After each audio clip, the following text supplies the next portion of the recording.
الكتاب ده هينقلك بهدوء وثقة من مرحلة الحبو خارج النص والمشي فوق أشواك العلاقات الخطرة إلى ضرب الأرض بشكل متتابع ومبهر وكأنك راقص فلامينكو محترف.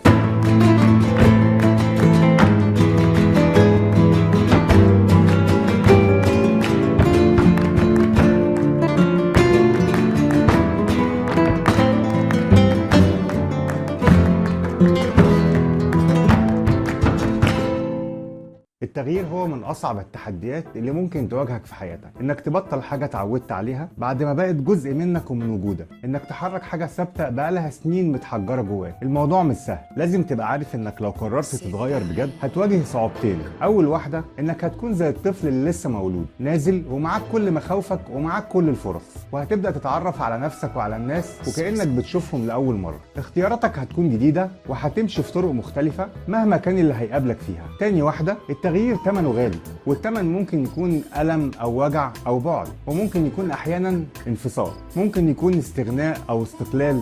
التغيير مكلف بس المكسب هو نفسك. الكتاب ده رحلة هتعدي فيها على محطات كتيرة، محطة انك تخرج عن النص القديم الموروث اللي كتبه حد غيرك وبقى دلوقتي مش مناسب ليك، ومحطة انك تكتشف كل العلاقات الخطرة في حياتك وتعالجها او تنهيها فورا. الكتاب متقسم ل3 أبواب مختلفة، وكل باب وكأنه كتاب لوحده. الباب الأول بيعرض كل صور التغيير وأساليبه، زي إنك تسأل نفسك أنا هنا بشتغل إيه؟ وإنك تخرج من منطقة الراحة اللي أنت حابس نفسك فيها، وإنك تشوف الولاء الخافي اللي عندك هو لمين وليه، وإنك تصدق إنك إنسان طيب، وإن ده في الوقت نفسه مش معناه إنك ساذج أو متهاون في حق نفسك. الباب ده هيعرفك إيه هو البر الحقيقي للوالدين، وهيعرفك إزاي تقول لأ اللي تكبرك وتوصل رسالة إيجابية للي قدامك. هيخليك تعرف الفرق بين الاستقلال والاستغناء، ويخليك تعرف كمان ان العالم ده كله جزء منك. وفي الباب التاني بيعرض لك عدد كبير من الألعاب النفسية اللي هتلاقيها في كل العلاقات والظروف والمواقف. في الباب ده هتعرف يعني ايه ألعاب نفسية، وهيخليك تكتشفها وتنهيها أو توقفها. في الباب الثالث هتعرف تعمل لنفسك خريطة طريق نفسية، ومن خلالها هتعرف تاخد قراراتك المناسبة في الوقت المناسب. وهتلاقي فيه كمان أمثلة ونماذج من علاقاتك وتمرينات نفسية هتعرف بيها احتياجاتك عشان تقدر تاخد بيها قراراتك الصحيحة. وعشان الكتاب ده عبارة عن 3 كتب في كتاب واحد ومليان معلومات دسمة جدا ومكثفة، هنقسمه على مجموعة فيديوهات عشان تقدر تستوعبها وتستفيد منها على مهلك. لأن زي الكاتب ما بيقول، صعب إنك تاخد جرعة الكتاب ده بالكامل مرة واحدة، لأن الحفر في النفس البشرية لها احترام، والتوغل في أعماقها ليه قدسية، ومن حقك إن يكون في هدنة تاخد فيها نفسك عشان تقدر تبلع وتهضم كل المعلومات اللي فيها، وكمان تقدر تحولها لسلوك وتصرفات يومية. الكتاب ده عن التغيير وخطواته وتمنه، عن العلاقات أولها وآخرها، عن الحب والكره والقرب والبعد، عن الوحدة والونس، عن احتياجاتك ومخاوفك وحقوقك النفسية، عن قراراتك اللي أخدتها زمان وقراراتك اللي تاخدها دلوقتي. الكتاب ده هينقلك بهدوء وثقة من مرحلة الحبو خارج النص والمشي فوق أشواك العلاقات الخطرة إلى ضرب الأرض بشكل متتابع ومبهر، وكأنك راقص فلامينكو محترف بيقدر يرقص فوق آلامه عشان تقابل نفسك من جديد وكأنك بتقابلها لأول مرة. دخلت حياة على طبيبها النفسي وقالت له أنا قصيت شعر يا دكتور. قال لها يعني عملتي قصة جديدة؟ طب كويس قوي. قالت له لا أنا قصيته خالص. قال لها يعني إيه زيرو؟ قالت له أيوه بالظبط.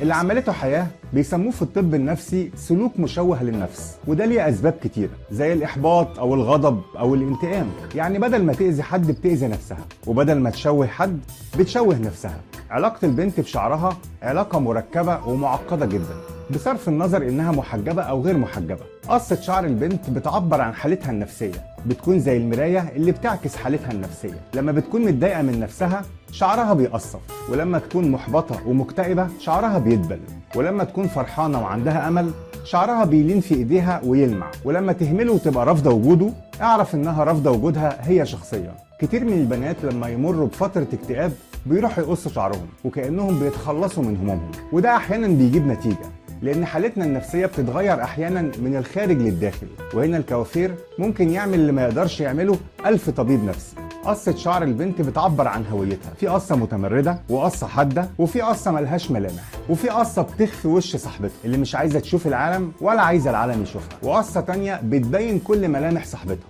وكأنها بتتحدى الدنيا كلها. والكلام ده على الولاد والبنات وفي كل الأعمار. وده اللي كتبته حياة في درس جديد من دروس علم النفس. صرخة عالية في وش كل اللي أذاها وخوفها وحاول يكسرها، وكل شعرة بتطلع بعد ما تتقص بتكون أقوى من اللي قبلها، وكذلك الأنثى. في بيوت كتير بيحصل فيها تبادل الادوار بشكل غريب. في ام بتكون هوايتها انها تجيب بنتها الصغيره وتقعد تشتكي لها من معامله ابوها وتقعد تنتقده وتنتقد تصرفاته، واللي بيحصل ان البنت تحس بالمسؤوليه وبتاخد مكان امها وتقف قدام ابوها وتدافع عن امها وتجيب لها حقها، مع ان ده مش دورها ولا دي شغلانتها وده مش مطلوب منها اصلا. ابن تاني بيتعامل مع اهله انه لازم يتدخل عشان يحل المشاكل اللي ما بينهم، يكلم ابوه شويه ويروح يكلم امه شويه حتى لو كان ده على حساب نفسه. ابن تاني لسه في اول شبابه وابوه مصمم ان يحسسه ان هو راجل البيت وان هو المسؤول عن امه واخواته، يشخط وينطر مكانه سواء كان في غيابه او في وجوده. لو ما كنتش لسه حسيت فين المشكله اسمع الكلام اللي انا قلته تاني. هتلاحظ ان البنت الاولى بتشتغل في البيت وظيفه الام، هي اللي مسؤوله عن امها وهي اللي بتدافع عنها وهي اللي بتتخانق بدلها وبتجيب لها حقها. هي بطلت تشتغل ابنه ودلوقتي بتشتغل ام.